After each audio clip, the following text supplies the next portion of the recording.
Bien, hablemos del derecho a protesta. El derecho a protesta es un derecho muy importante en estas circunstancias. Básicamente lo que tenemos que hacer cuando hablamos de derecho a protesta es reconectarlo con una bolilla que vamos a ver en extenso. O sea, vamos a ver profundamente que es la bolilla de libertad de expresión. Derecho a protesta conecta sistema democrático, democracia con derechos fundamentales. ¿Por qué? Porque es el derecho que permite construir derechos. Es el derecho que permite proteger derechos.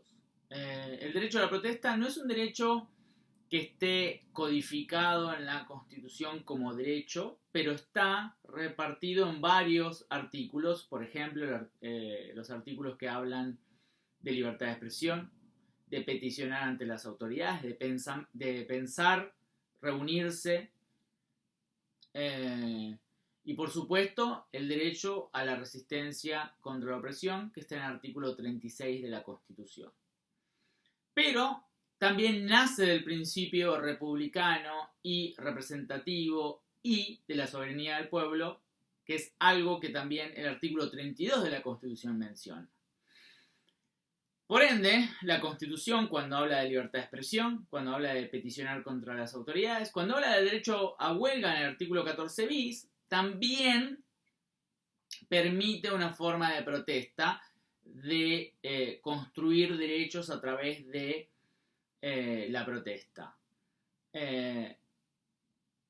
Obviamente, también cabe mencionar que la Constitución, en el artículo 22, cuando dice que el pueblo no delibera ni gobierna sino a través de sus representantes, y que cualquier grupo de personas que peticionen en nombre del pueblo cometen el delito de sedición, el artículo 22 de la Constitución, quizás el artículo más antidemocrático que tiene el texto constitucional, claramente antidemocrático. Gracias por participar y por deliberar.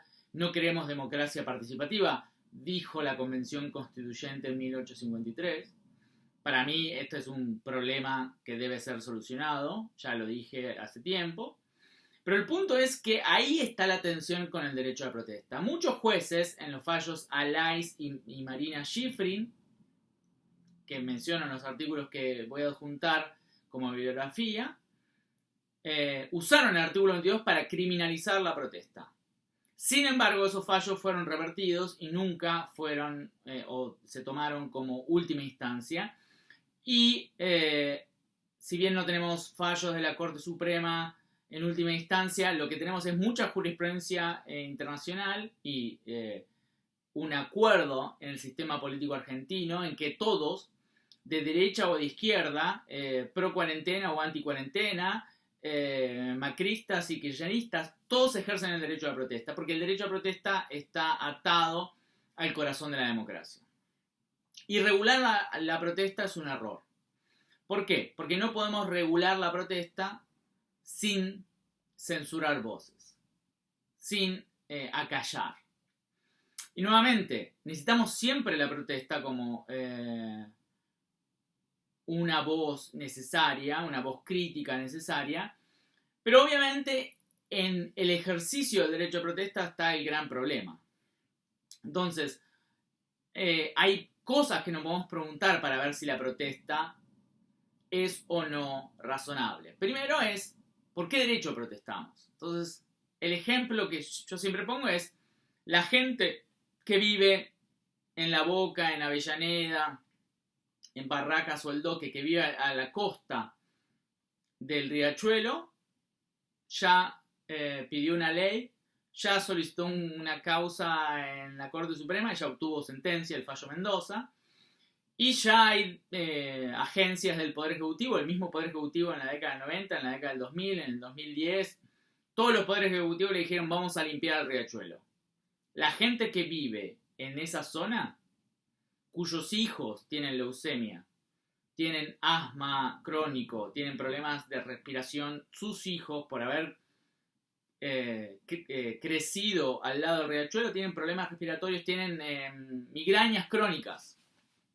Tienen diferentes problemas porque el ambiente, que el Estado, en sus tres poderes, y los privados, las empresas que contaminan, prometieron sanar el riachuelo, limpiarlo, y así proteger la salud de esas personas ya hicieron todo para evitar la protesta. Y es el derecho de los hijos e hijas de las personas ahí, o su vida. La vida de la gente o de sus hijos. Pero pensemos los hijos para dejar en claro que la vida de niños y niñas es importantísimo, es clave, fundamental, y que es obvio que ellos pueden protestar y pueden cortar todos los puentes, porque entre la vida de los niños y el derecho a circular, ¿qué derecho gana? Y ese es uno de los principios que tenemos que ver. ¿Qué derecho gana? ¿El derecho a la vida o el derecho a circular? El derecho a la vida. ¿El derecho a la subsistencia o el derecho a circular? El derecho a la subsistencia. Y así con todos los derechos, ¿no? Tenemos que ver por qué se reclama. Bueno, vivo en un barrio privado y establezco una salida alternativa solo para la gente de servicio. Y yo, como vecino de ese barrio privado, quiero que la provincia me legalice esa salida alternativa para solo las personas de servicio. Yo tengo el derecho a cortar una ruta o cortar una calle para ejercer mi derecho. No tengo alternativas. La gente del Riachuelo claramente no tiene alternativas. El Estado, el Congreso, el Poder Judicial, todos le dijeron, tenés razón, vamos a solucionarlo. ¿Y qué hicieron? Nada. O todavía no cumplieron su estándar, su promesa. Entonces, ahí la protesta está justificada porque no solamente hay un derecho que se protege, sino el segundo criterio es agotaron las vías previas al reclamo. O sea, imagínense que acá estamos hablando del derecho a la vida. Por supuesto, no hay que agotar ningún reclamo. Pero imagínense que hay gente que estaba preocupada por el derecho a la salud y presentaron una nota en el gobierno de la ciudad o el gobierno nacional. Y bueno, presentaron una nota. Y después presentaron una nota, se reunieron. Después se reunieron, el Poder Ejecutivo, vamos a sanearlo. Después del Poder Ejecutivo, el Congreso dijo, vamos a dictar una ley para sanear el riachuelo. Y después llegaron a la Corte Suprema y la Corte Suprema dijo, hay que sanear el riachuelo. Ahora, agotaron todas las vías. Y después protestaron. Pero ellos podían protestar desde el primer momento. El problema es que si tenés otras vías, por ejemplo, si sos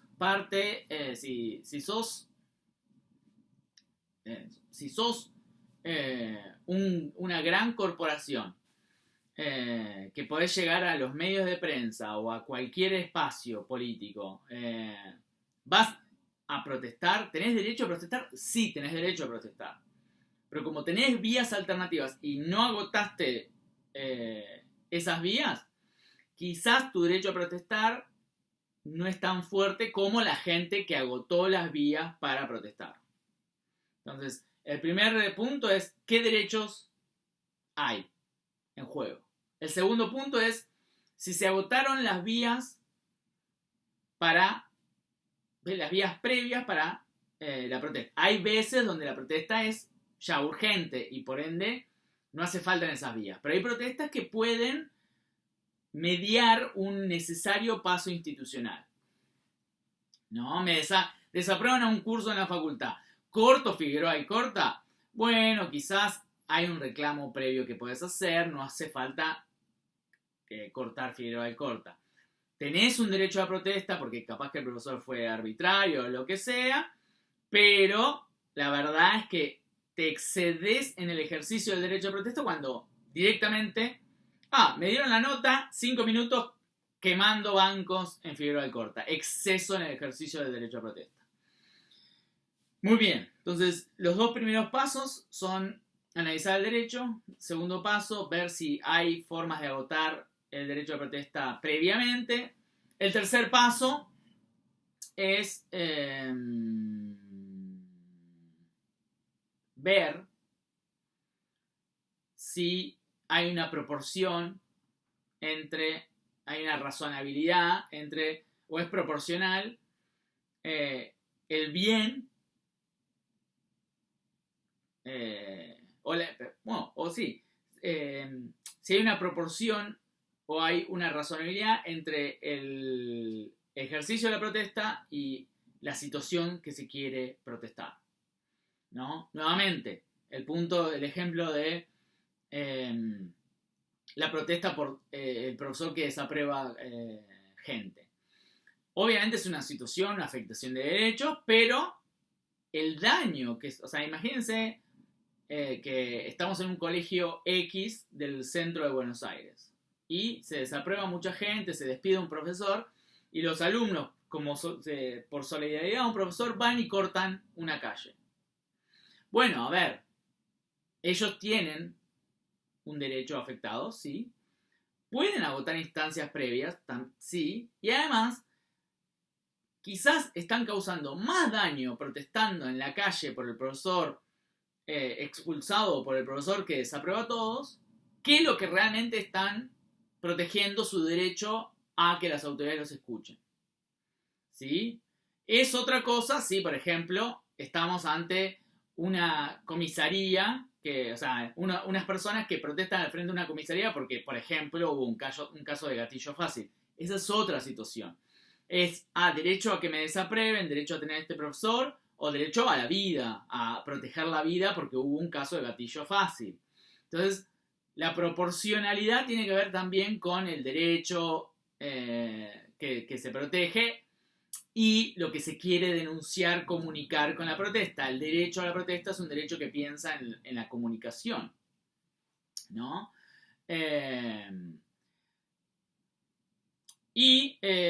Por último, en mi perspectiva, el derecho a protesta implica siempre una protesta pacífica.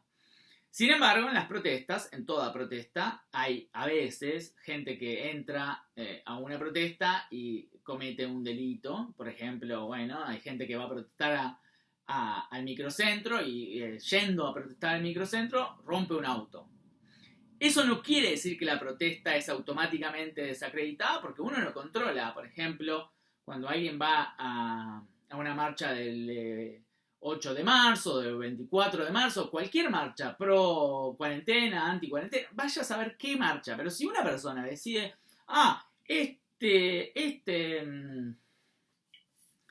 este vidrio retrovisor del auto lo voy a romper. Bueno, esa persona efectivamente está cometiendo un daño y ese daño es paralelo, es autónomo a la protesta.